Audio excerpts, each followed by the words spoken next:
बलसवा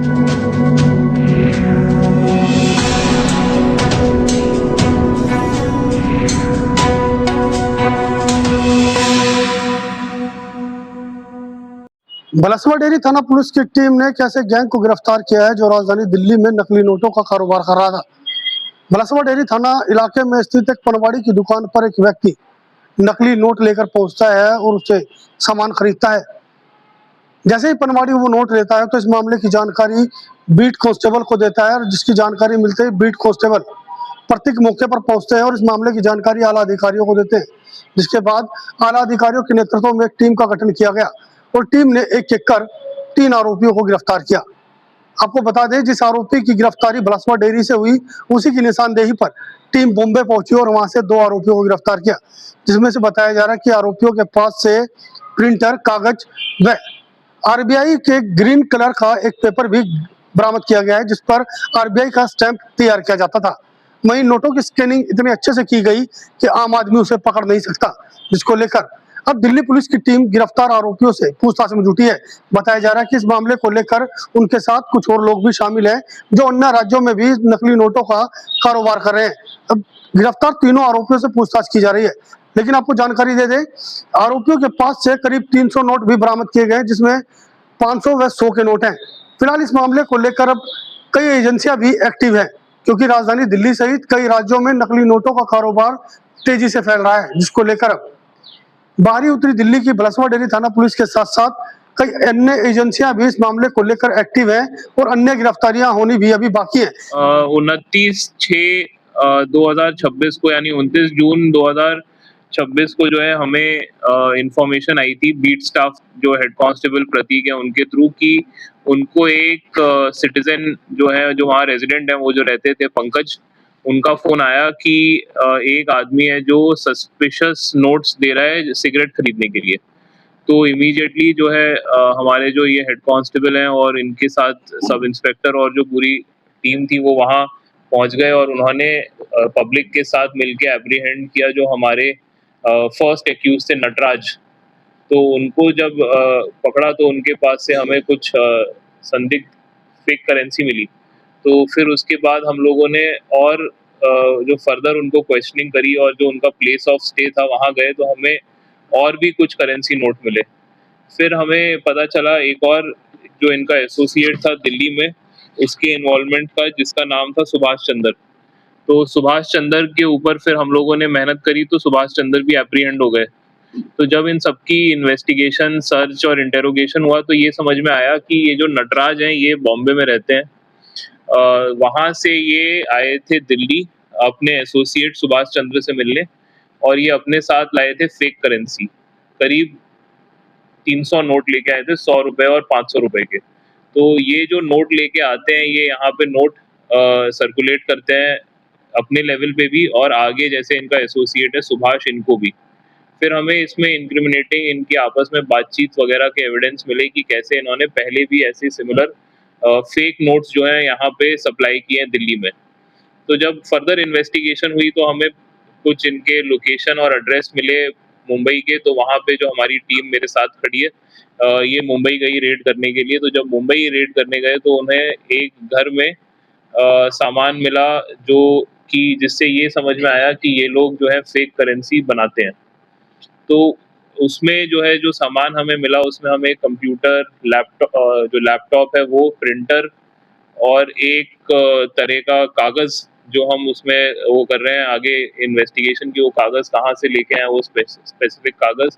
फिर एक टेप मिला हरे रंग का और उसपे जो है आरबीआई लिखा हुआ था।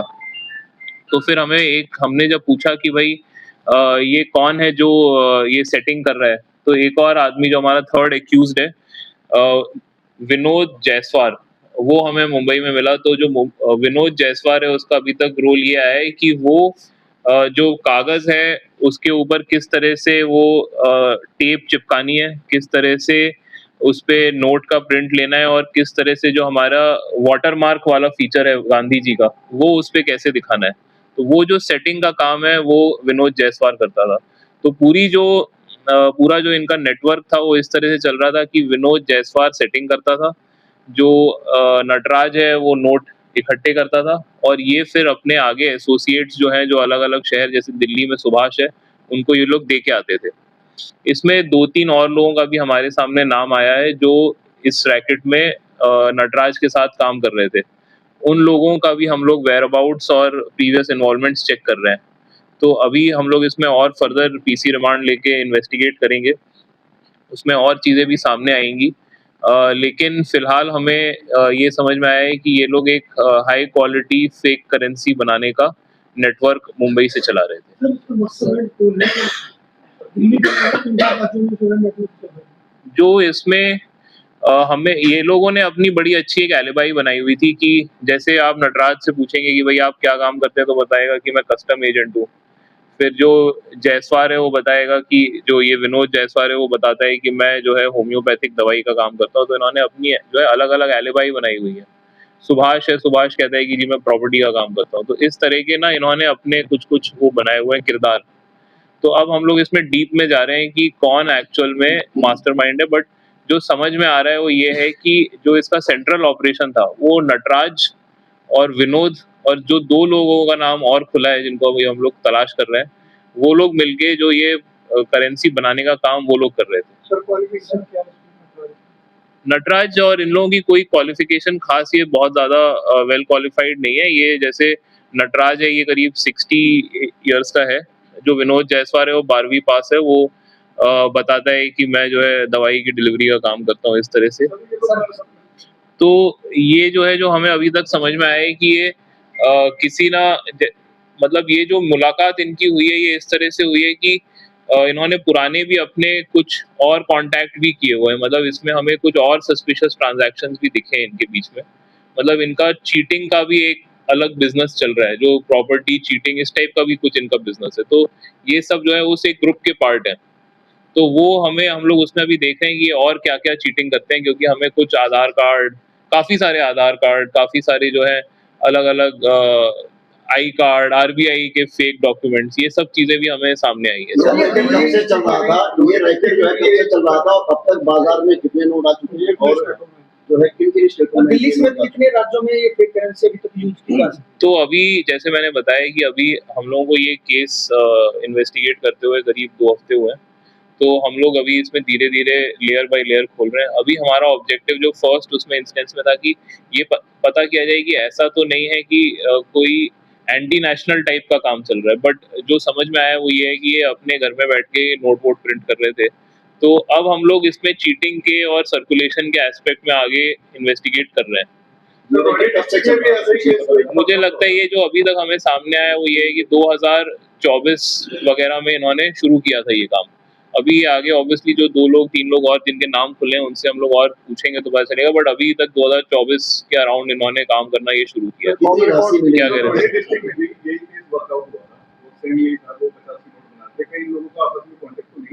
वो अभी हमने देखा नहीं है। वो हम लोग एक बार चेक करेंगे। अभी हमारा फोकस ये था कि बॉम्बे में जाके सक्सेसफुल रेड करें, जिसमें इन्होंने बहुत अच्छा काम किया। जो टीम है वो बॉम्बे में इनको बड़ा अच्छा वहाँ सपोर्ट मिला। उनके साथ एटीएस वगैरह की भी यूनिट्स गए थे रेड पे।